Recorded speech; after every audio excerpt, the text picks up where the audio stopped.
Apa itu komite produksi sebenarnya? Kalau kamu kira anime dibikin murni karena passion, ya nggak sepenuhnya gitu bro. Di balik layar ada yang namanya production komite, sekelompok perusahaan yang patungan dana buat ngebangun satu proyek anime. Biasa isinya penerbit manga, kayak Shueisha, Kadokawa, atau Kodansha. Perusahaan mainan atau merchandise, Bandai Namco, Smile Company, Viz Media, TV Tokyo. Stasiun TV atau platform streaming, TV Tokyo, Netflix. Label musik dan distributor internasional. Mereka bareng-barang bikin tim bisnis yang ngatur arah produksi.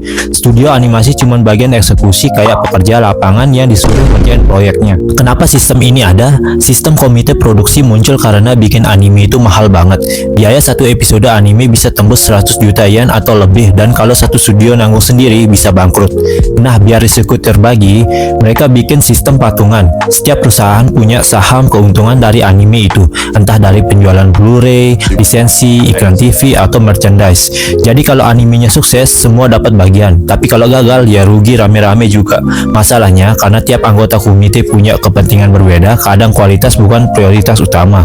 Yang dipikirin, gimana caranya anime ini tayang pas hype-nya tinggi, biar jualan manga, OS, atau figurnya meledak. Kasus One Punch Man, dari keberhasilan sampai kekecewaan. Anime One Punch Man jadi contoh paling jelas gimana keputusan bisnis bisa ngerusak kualitas animasi. Season 1 ledakan besar, dipimpin Shingo Natsume dan dikerjain oleh Madhouse. Season 1 jadi fenomenal. Tim animasinya diisi oleh para freelancer top Jepang. Hasilnya visualnya benar-benar luar biasa. Pertarungan Saitama versus Boros, salah satu episode terbaik dalam sejarah anime modern. Tapi di balik layar banyak animator kerja sampai pagi. Literally, deadline ketat, bayaran gak besar, tapi mereka kejar demi reputasi dan idealisme. Setelah proyek kelar, sebagian besar timnya keluar karena burnout. Dan penting, ini bukan salah Natsume, tapi tekanan dari komite yang maksa semua selesai pas puncak hype-nya manga di 2015. Mereka pengen ngerilis anime sebelum momentum hype-nya lewat. Season 2, ketika uang ngatur segalanya. Madhouse lagi penuh proyek, jadi komite lempar produksi ke JC Staff Studio yang lebih murah dan cepat. Sayangnya keputusan ini fatal. Waktu produksi jauh lebih pendek, cuma 8-12 bulan. Sutradara diganti, tim animasi berubah total. JC Staff sempat minta tambahan waktu, tapi komite menolak delay karena takut kehilangan hype. Akhirnya, banyak adegan dipotong, animasi turun drastis, pacing aneh, fans kecewa berat. Yang nyesek, JC Staff disalahin habis-habisan, padahal akar masalahnya di atas, di komite yang ngejar cuan doang. Season 3, siklus yang masih berlanjut. Sekarang di season 3 masalahnya belum benar-benar beres. Komite masih diketuai oleh pihak yang sama, dan Bandai Namco lagi-lagi lebih fokus ke penjualan merchandise. Mereka rela potong budget animasi asalkan produk lain tetap jalan.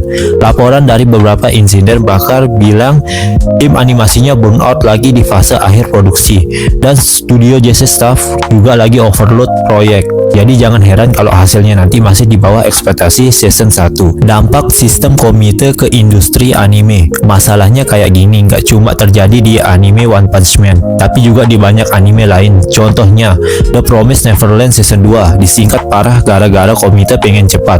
Tokyo Ghoul Re, pacing hancur karena tekanan rilis cepat. Chainsaw Man, walau mapa kerja keras, komitenya terlalu ikut campur di marketing dan arah produksi. Jadi meski sistem komite ini menyelamatkan banyak proyek dari risiko bangkrut, dia juga sering jadi alasan kenapa kualitas anime naik turun. Kenapa sistem ini susah diubah? Jawabannya singkat, karena semua pihak butuh sistem ini. Studio animasi butuh dana dari komite buat jalanin proyek. Komite butuh studio buat produksi cepat dan murah. Dan fans masih nonton walau kualitasnya turun. Selama anime masih dianggap produk komersial yang harus cepat cuan, sistem ini bakal terus ada. Studio kecil bakal tetap di bawah tekanan, sementara perusahaan besar ambil untung paling banyak. Kesimpulan, komite produksi bukan penjahat tunggal, tapi simbol realita industri anime modern, di mana idealisme dan bisnis sering bentrok. Mereka memang bikin anime bisa eksis, tapi juga sering jadi alasan kenapa banyak proyek bagus rusak di tengah jalan. Kasus One Punch Man cuma satu contoh. Di balik visual keren dan adegan epic, ada darah, keringat, dan lembut para animator yang jarang disorot.